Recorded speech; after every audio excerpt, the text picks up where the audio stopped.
It's 11 p.m. in Charlotte, North Carolina, and they continue right now to march in the streets. But so far this evening, the chants and protests and marching are for a fourth night proceeding fairly calmly. All right, Eric, well, joining us now from Washington is Eric Broyles. He's an attorney and is the author of Encounters with Police, A Black Man's Guide to Survival.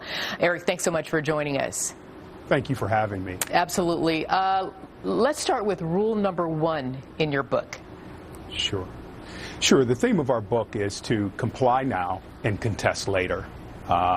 It's very simple. We believe that there's a proper time and place to seek redress for what you feel is improper police treatment, and it's never at the time of the encounter.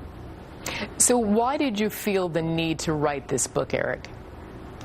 I actually wrote the book with a young man that I mentor in mind. He is an 18-year-old boy who has lost both of his parents. And I think about, he's a teenager, and so sometimes he can be sassy or talk back. And I wanted to write a message to young people like him in particular to give them a way to think about police encounters in order to help them to leave those encounters safely. I wanted them to understand what police work entails, and I wanted them to understand that there's oftentimes imperfect information from both the police and the citizens. And I wanted to deal with this, there is a sense of sort of despair, anger, and frustration within the African-American community. And I wanted to give, in particular, again, young men a proper forum to place that anger and frustration.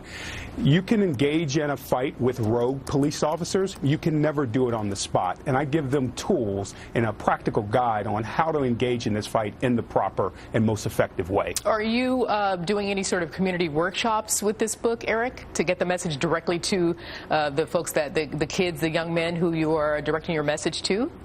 I do speeches almost every weekend for the last 18 months that the book has been out, yes. Does it disturb you that you felt compelled to have to write such a book?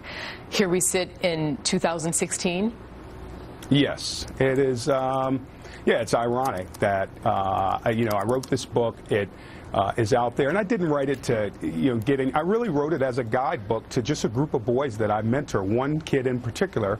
But yeah, it is a sad statement on things in our society that a book like this is even necessary. And I believe you mentioned, Eric, that part of what your book is teaching or trying to teach the young men to whom this book is aimed, that police work, you're trying to teach them also what police work entails. Talk to me a little bit about that part of the message.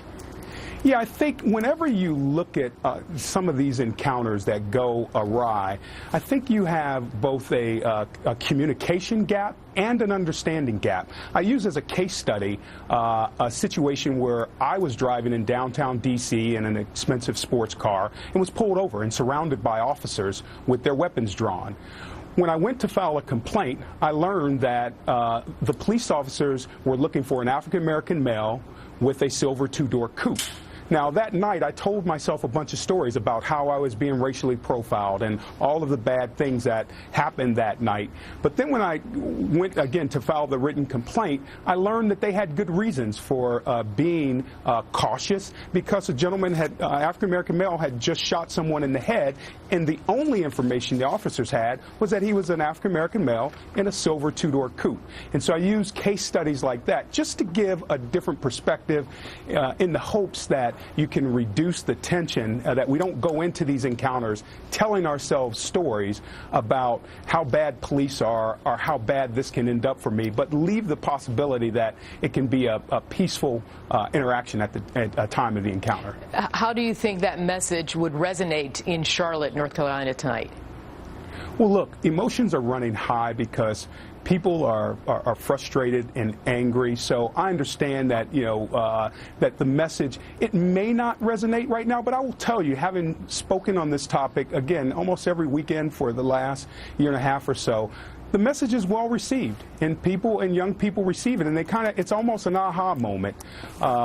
What's going on in Charlotte and in other places is really, Dr. Martin Luther King said that violence is the language of the unheard. And many people in these communities feel like they're unheard. And one of the key things I try to do in this book is to give them a way to communicate and to express what they feel and how to bring about change. It's not just a book about black men putting their hands on the steering steering wheel. It's about how do you file a complaint? How do you complain to the Department of Justice? How do you engage in the political process to make real meaningful change? And so it's really those tools that I think empower people to make them less likely to engage in some of the violent protests that you've seen occur, not just in Charlotte, but in other cities around the country. Well, of course, you had the shooting, the fatal shooting of 13-year-old Tyree King in Columbus, Ohio. You had Terrence Crutcher in Tulsa, Oklahoma. You know, when these stories continue to make headlines without blaming police or the suspect, or unfortunately in these cases the deceased, the person who was fatally shot.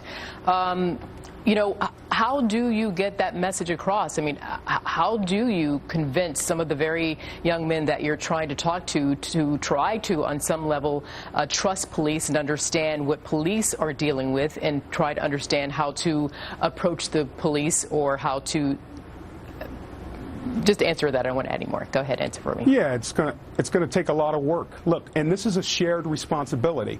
Both communities, the police departments have a large responsibility here, and citizens of all stripes have a responsibility here to just try to have understanding. And one of the themes of my book is empathy, but also forgiveness. I think you see violence and you see these things when you're steeped in unforgiveness. And I'm not saying that people aren't justified to be angry at what's happened, but if you just tell yourself a story about how bad things are, it's hard to move beyond and get into constructive actions to actually bring about real and meaningful change. Eric Broyles, we leave it there. Tell me one more time the name of your book, sir.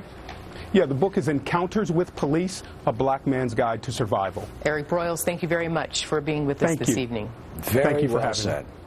Thank you.